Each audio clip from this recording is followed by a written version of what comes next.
Good Monday morning. Thanks for joining us here on KARE 11 News Now. I'm Alicia Lewis.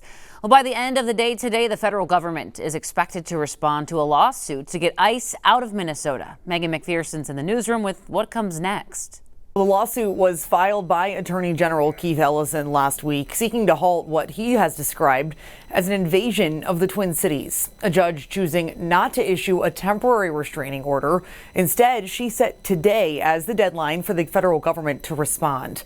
And as we wait for that decision, we've also learned that the Pentagon is putting 1,500 active duty troops on standby in case of a possible deployment to Minnesota. The soldiers are part of the 11th Airborne, known as the Arctic Angels, who Pentagon officials say are based in Alaska and specialize in cold weather operations. All of this comes after President Trump threatened to invoke the Insurrection Act last week to quell protests against ICE operations.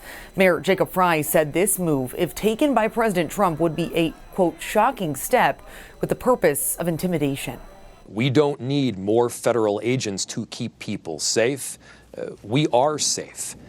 Violent crime is down, shootings are down, carjackings are down in virtually every category, in virtually every neighborhood in the city. You know what's causing more chaos? Having these thousands of ICE agents and border control and apparently military even potentially on our streets. In a separate ruling, a judge says that federal officers in Minneapolis cannot detain or use tear gas against peaceful protesters observing ICE activity. And we're now waiting on how federal authorities respond to the state's motion for a temporary restraining order. And we'll bring you that decision as soon as it's announced. This morning, we're waiting for the official cause of death for a man who died in ICE custody. 36-year-old Victor Diaz was arrested by ICE earlier this month and taken to El Paso. ICE officials say that he was found unresponsive on Wednesday, and ICE is reporting that he died by suicide, but the official cause of death is still under investigation. Senator Tina Smith reacted to this news on X, saying ICE has an obligation to keep detainees safe. She's calling for an investigation into what's happening in ICE detention centers. Well, right now, 2 St. Paul hotels are temporarily shut down due to safety concerns for employees. A hotel worker confirmed those hotels are the Intercontinental and Doubletree. No word yet on how long they're going to be closed or if the safety concerns are tied to recent tensions over ICE actions. Both are owned by Mille Lacs Band of Ojibwe. We've reached out to the tribe for comment. The Associated Press is also reporting this morning that a third hotel, the Hilton Canopy in Minneapolis, which previously housed ICE agents, is open, but they're no longer accepting reservations. Just last weekend, it was the site of an anti-ICE protest aimed at keeping ICE agents from sleeping. This morning, the Department of Justice says it's launching a criminal investigation after anti-ICE protesters interrupted a service at a St. Paul church. Civil rights attorney and activist Nikema Levy Armstrong claims that a pastor at City's Church is an acting field director for ICE. Assistant U.S. Attorney General Harmeet Dillon confirms that she is in touch with the FBI, posting on X that a house of worship is not a public forum for protests. Attorney General Pam Bondi also responding this morning, saying, quote, intimidation of Christians is being met with the full force of federal law. Today, the European Commission is expected to provide an update from their emergency meeting regarding Greenland.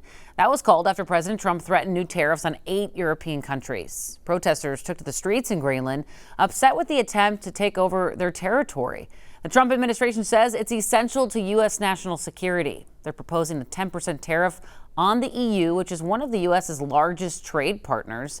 Democratic Senator Tim Kaine and Republican Senator Rand Paul are exploring options to ease tensions on the issue. Let's rein in the rhetoric here.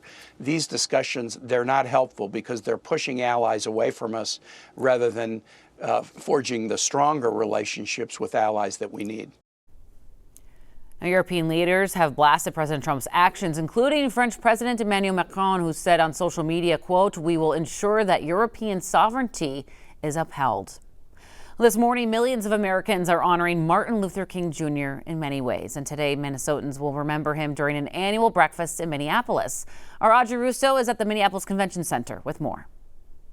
Yeah, we're here at the Minneapolis Convention Center for the Martin Luther King Jr. breakfast. This is one of the largest MLK Day events in the country, honoring his message and his legacy.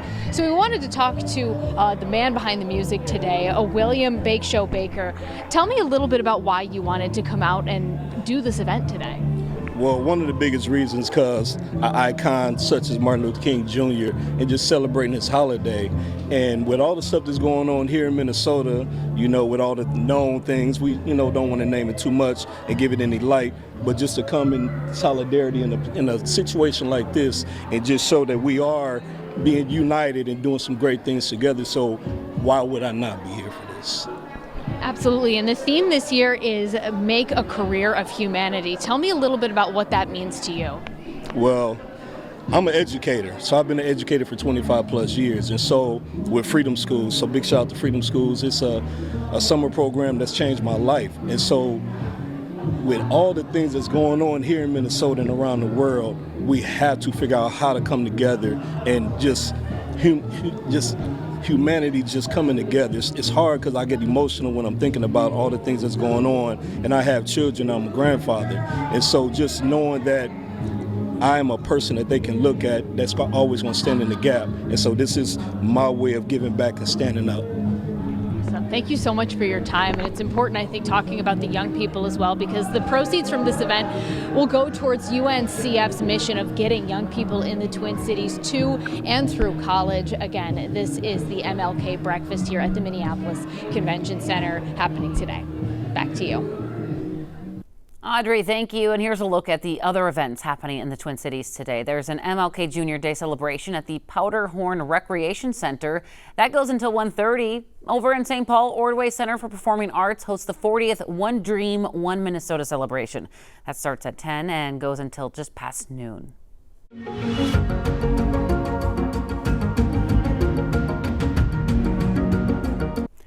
In today's Communities That Care, Minnesotans are looking to help their neighbors on edge with the increased ICE operations here. Our Heidi Wigdahl shows us how. When a call for help went out, where'd you shop today? Minnesotans Holy cow. answered. My neighbors need my help. At Iglesia Dios Habla Hoy, or DHH Church in South Minneapolis. People walked in the door, so what do we do? Said, grab a bag and start emptying it out. So Hundreds of volunteers are organizing donations. Do you want to put granola bars in with cookies or? That will be delivered to families too scared to leave their homes. They're afraid to go out. They not going to work. And some of them are starving. Pastor Sergio Amezcua started the food drive when ICE agents first arrived in December. Rice, beans. The church is distributing up to 70,000 pounds of food each week. It looks like they're responding to a hurricane catastrophe, but it is a mental catastrophe what the government is doing with us in Minnesota. Donations like diapers come in response to the people Pastor Amezcua meets. I got a mother that called me the other day that she was recycling the diapers. She was washing the diapers and I said, no. So far, they've been able to help 14,000 families, but around 25,000 families are registered. Those affected include citizens and residents legally here. From a conservative pastor, what Donald Trump and the White House is doing is horrible, and we feel betrayed by him. When Pastor Amezcua realized food banks are closed on Martin Luther King Jr. Day, he called for help. The more we can do for each other, the better. In a matter of hours, the community responded. And our immigrant community and Latinos, especially in Somalis, are going through hell. And that's not the America that people that we know. But this show up and see if you can help. Is the Minnesota he knows. This is one way that takes no skill, just takes showing up. And I think we got to keep showing up for stuff.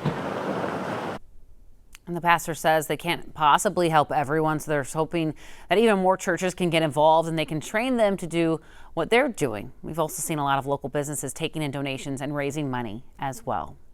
All right, other news headlines. The journey to Cortina just got more real for the U.S. curling team. They got to unbox their new uniforms and winter gear for the Olympic Games yesterday. I happened to be there. It was a lot of fun. Take a look. You get those little goosebumps that this is actually happening, and we're excited to actually get out there and compete and have the whole world watching and cheering us on. The Peterson sisters there with Team Peterson unboxing. It was a lot of fun. The sponsor, Columbia, outfitted them with everything from their uniforms to their coats, their boots. They have mittens. They got everything. The mixed doubles team, Corey Dropkin and Corey TC, they're going to be leaving this weekend already. It's happening. Stick with us. More news and weather coming up after the break.